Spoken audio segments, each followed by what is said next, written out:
Hi guys, I'm Juliana, your automotive woman, and this week I am test driving the Volvo S90 Recharge plug-in hybrid. So first I'm going to take you for a walk around, have a closer look at that interior, and then finish it off with a test drive. But don't forget to connect with me on social media and check out the new webpage Automotive Woman News, because I'm hosting contests all the time. I make winning easy and I don't want you to miss out.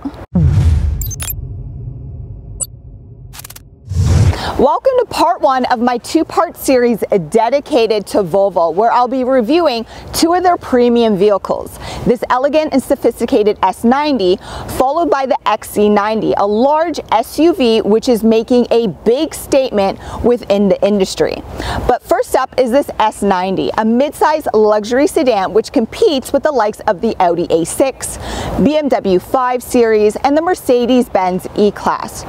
Now, for 2021, updates have been kept modest, beginning with the front and rear bumper, revised LED fog lights which surround the Thor-style design up front, updated wheel design, a reshaped rear spoiler, and I'm test driving the T8 model, which means I have the larger engine, and it's a 2-liter 4-cylinder 8-speed automatic transmission. It's both a turbo and a supercharged engine, and it's assisted by an electric motor which adds another 87 horsepower.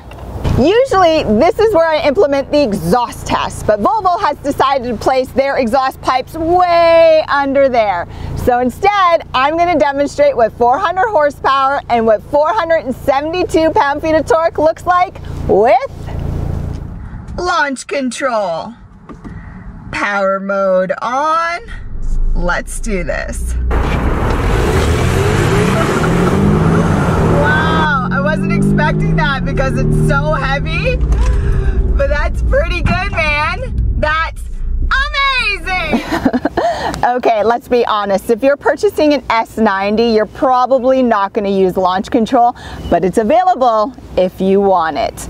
Now, the Recharge is all-wheel drive. Up front, you have your premium fuel-powered engine. In the back, you're assisted by your electric motor, and that's what's giving you that all-wheel drive technology. I also have the optional 20-inch wheels, and they're surrounded by Pirelli P0s. Now, in the S90, you also have the rear air suspension, and that's going to help you soften that ride, because usually with bigger wheels comes a stiffer ride, but it helps a lot, and I talk about it more during my test drive.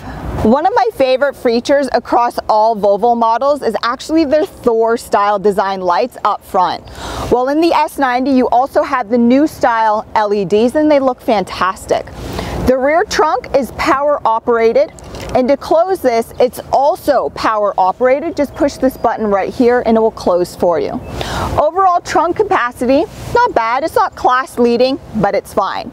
On the side, you have some extra connectivity and a storage compartment for your cable. Now, this charging cable is good for your level 1 or level 2 at-home charging. It does not offer compatibility with level 3 charging on your side port because this battery is so small. It's essentially good for taking you up to 34 kilometers further or 21 miles for my US audience. Underneath here, you're not offered a spare tire. Instead, you have a tire inflation kit. As soon as you open the rear door on the S90, you'll notice just how much room is back here for your rear seat passengers. I mean, you can definitely have some romantic adventures back here without a problem. No, but seriously, leg space, head space is fantastic. If your rear passenger on the right side needs some extra leg space, you actually have control on your right door panel. You can also, from the same panel, control your sun curtain right here on your sunroof. You also can control the side curtains as well, and then an extra rear curtain for the rear window. That's pretty cool. I've never seen that before. But as for storage, you have it available behind both front seats, and it's only a mesh cover, so be careful that you don't lose small items. It's available on the side doors. It's just narrow and long. And if you choose the lounge option package, you also receive a deluxe armrest. Underneath here, you have some extra storage. where you can put small items, and of course you have your 2 traditional cup or bottle holders on top of here.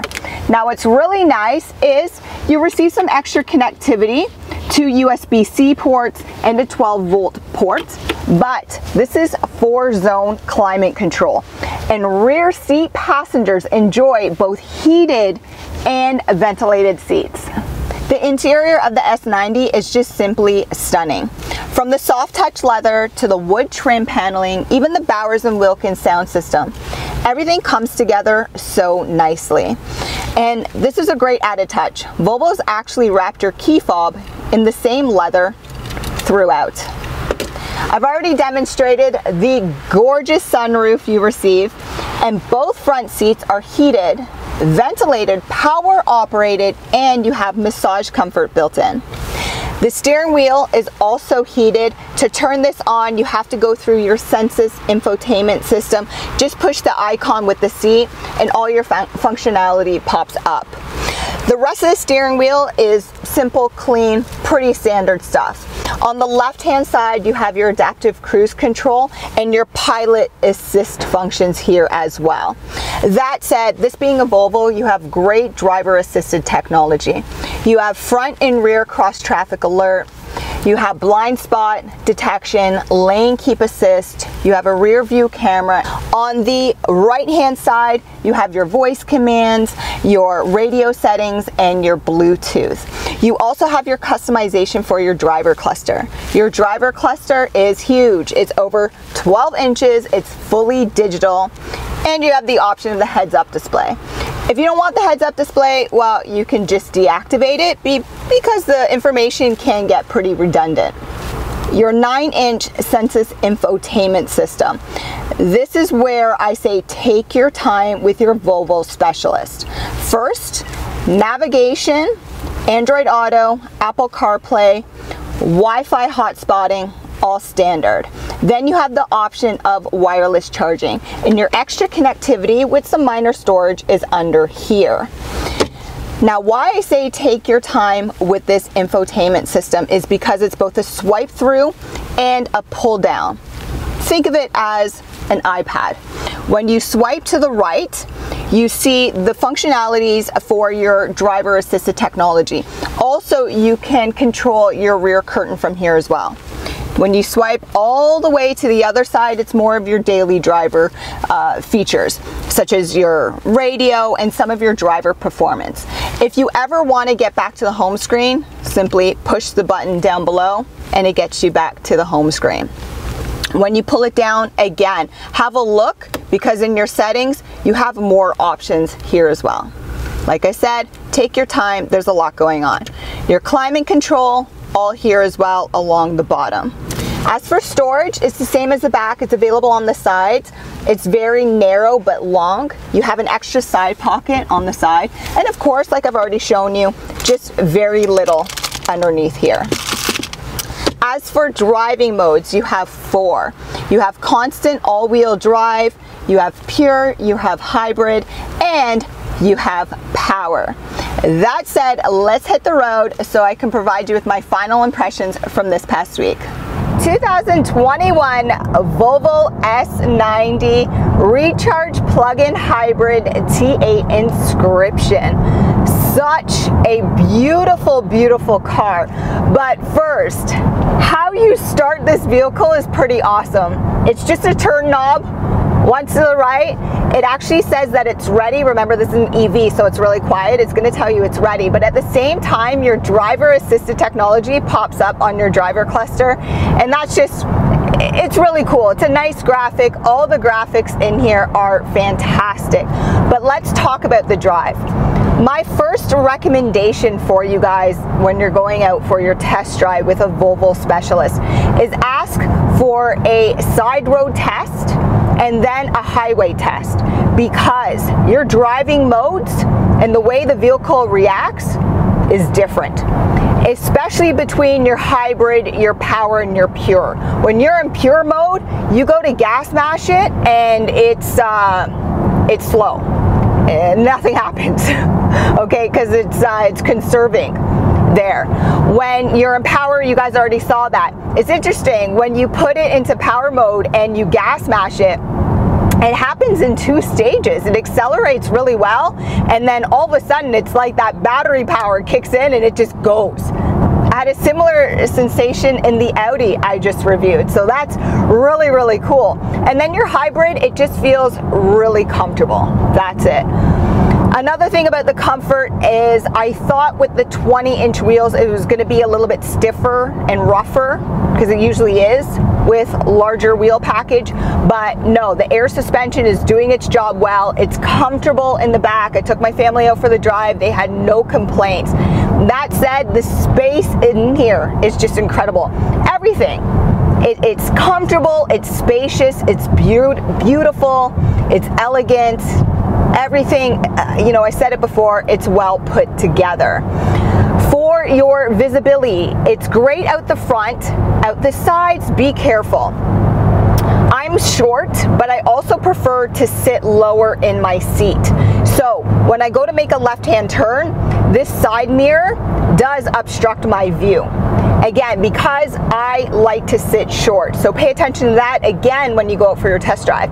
But you don't have any blind spots. There is a third window out the side there, so you see everybody approaching you.